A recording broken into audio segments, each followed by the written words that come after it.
Top opposition leader Ousmane Sonko vowed on Friday to help his team win Senegal's March 24th presidential poll, even though he is barred from the ballot, jumping into the campaign in his first public appearance or address since being freed from prison a day earlier. Ousmane Sonko's release last Thursday, after months behind bars, triggered a mix of jubilation and political uncertainty on the streets of the capital, Dakar, as thousands took to the streets in celebration, reinvigorated enthusiasm for the election that will decide whether the West African country moves from its current position or it's a stable democracy in a region that experienced a wave of coups and attempted coups. And of course, joining me on the program to shed more light on this is Amadou, Camara, Gueye, Geopolitical Analyst, and also Dr. Pape, Chérif, Bertrand, Bassène, the Senior Electoral University Chair, Anta, Diop from Dakar, Senegal. Thank you for your time. Thank you for having us. All right, let me start off with you. Of course, Dr. Chérif. What do you make of the release of Ousmane Sonko and the recent commitment he made to ensure that his team clinches the top seat, in the state? Do you see his release bringing some sort of lease of life to the election spirit in the country? I think what I can say is it's a good news for the Senegalese because we were longing for a democratic elections, but we are not going to call it a democratic election. But now we are fighting to have something fair and without, can I say, looters or the system trying to keep the power. So we are fighting to have it. Senegalese are now fighting to have it. So sorry, Senegalese are fighting for what exactly? Right now, how can I say it? We fear that we do not trust this system. The fear of the Senegalese is that they will try to see how to keep these elections. We know that we are no longer going to say that we are going to have democratic elections because we are not having the main leader of the opposition running, campaigning for his own elections. So now what we need is a fair election. But we do not trust the system. So people are paying attention what the system would bring to keep that power, to still keep that power. This is what the Senegalese are fearing right now. All right, let me, of course, go to you, Amadou. What do you make of Ousmane Sonko's release and, of course, his involvement in the, election process, even though his name will not be on the ballot? Yes, I think it is a good news for democracy. It is a good news for Senegalese people.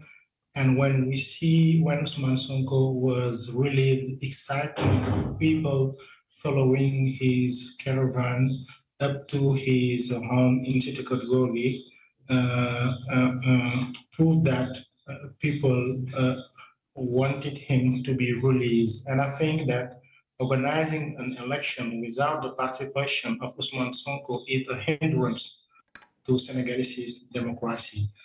But the fact is that Ousmane Sonko joined the campaign period, reveals many things and proved that he is until now the most popular political figure in Senegal. And I think it is a good news for Pastef party because at the beginning of the election, we didn't know who is the leader.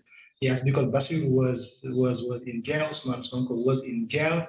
As a people of Pastef was not well known as these two guys. And today, when people see Ousmane Sonko in the caravan, in the rally, I think they are very confident, and his word can mean many things for his supporters, and also can make many people to join their coalition. I think it is a good news for Pastef, and they are on the good ways.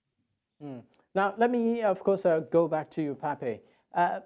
We know that way before now, there was a lot of drama, with the president after he changed, the date of the elections, and then a lot of back and forth. And right now we see Sonko out of prison, and the elections is just around the corner. You talked about democracy, not being present, in this process. Would you like to expatiate more on that?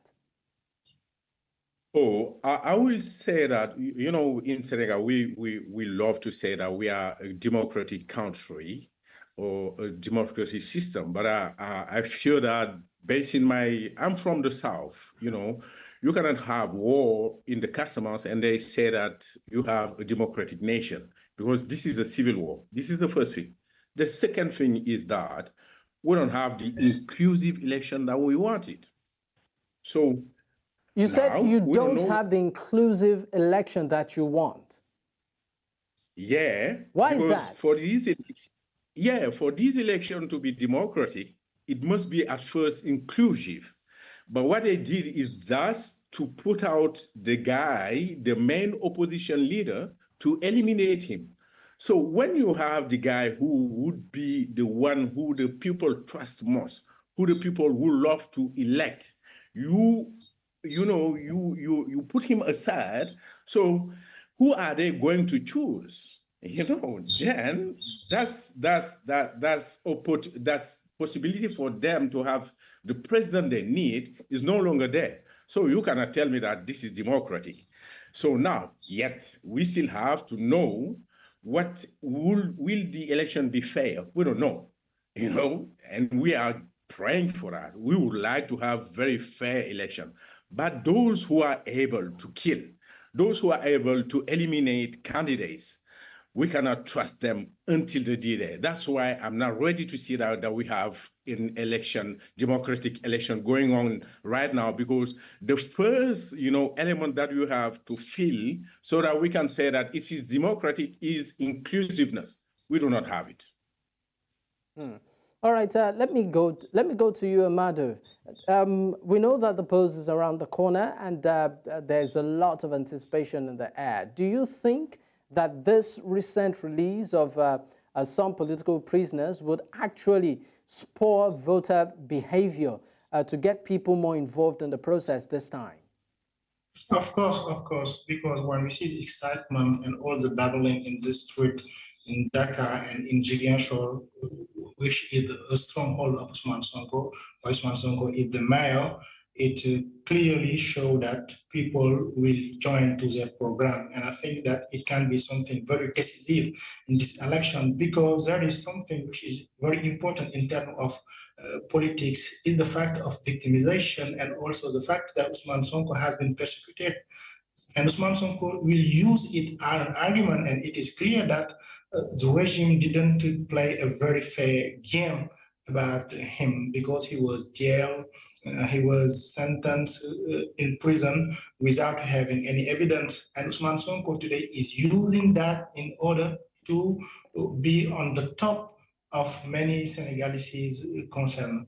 And as a fact also, when he was released, the first thing he did, he attacked Amadou, who is the candidate of the regime, publicly, and telling them, if you vote for Amadou, it means that you will have upcoming days or upcoming years very difficult for Senegal.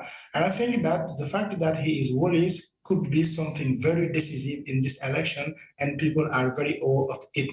Because before he was released, that there were some rumors that in the regime, some member of the regime didn't want that Ousmane Sonko will be released, because they know that if Ousmane Sonko is in the field, can be in the battle of the campaign, it will be different from Ousmane Sonko in jail. And it showed that there was 2 days or 3 days or 4 days that Ousmane Sonko occupied all the public and private media, and all the front head of media we see or we can read Ousmane Sonko.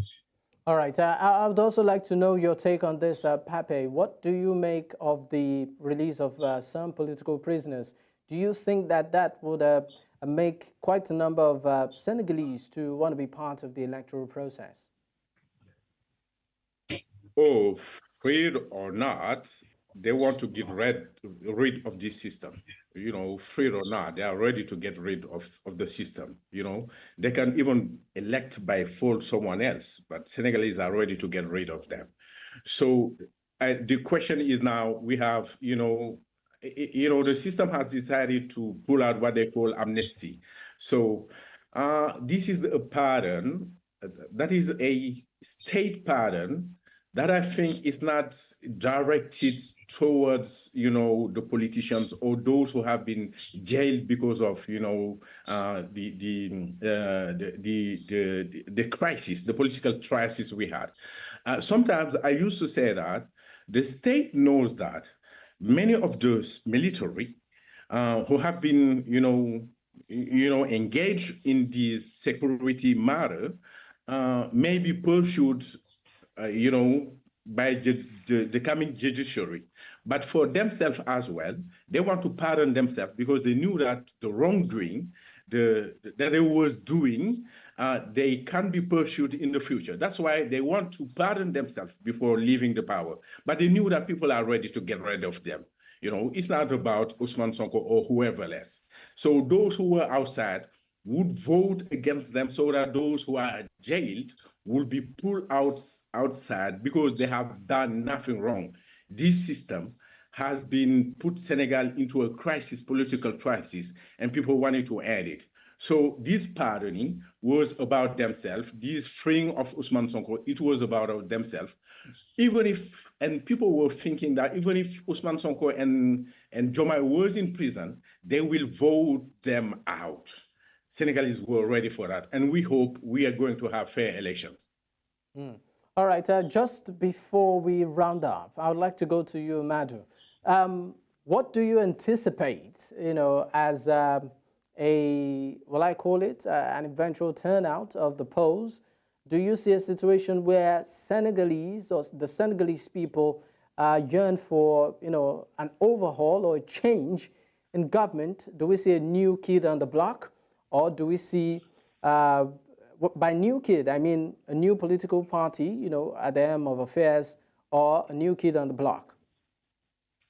So I think everything is possible. Everything is possible. At this moment, I'm inside of the country. I'm in Kaolack for a professional mission.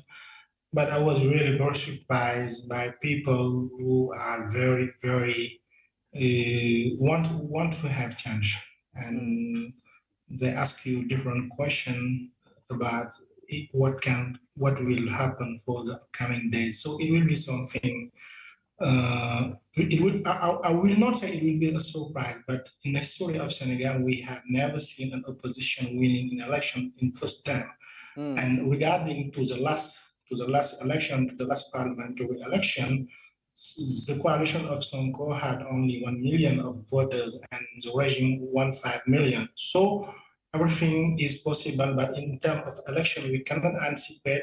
But what we see in the film is that the coalition of Diomaye Faye, meaning the coalition of Sonko, is very strong and can really make a great surprise. But we still don't know what will happen in the future because, in fact, they have a regime who have a lot of means, who also have a lot of stronghold, not in the urban center, but in some areas very far of the city center. They can have a very high score of election, like in Fouta, which is a stronghold of Macky Sall and Amadou. So everything can happen, but we don't know what will happen. But if Sonko wins in first term, also it won't be a surprise for me.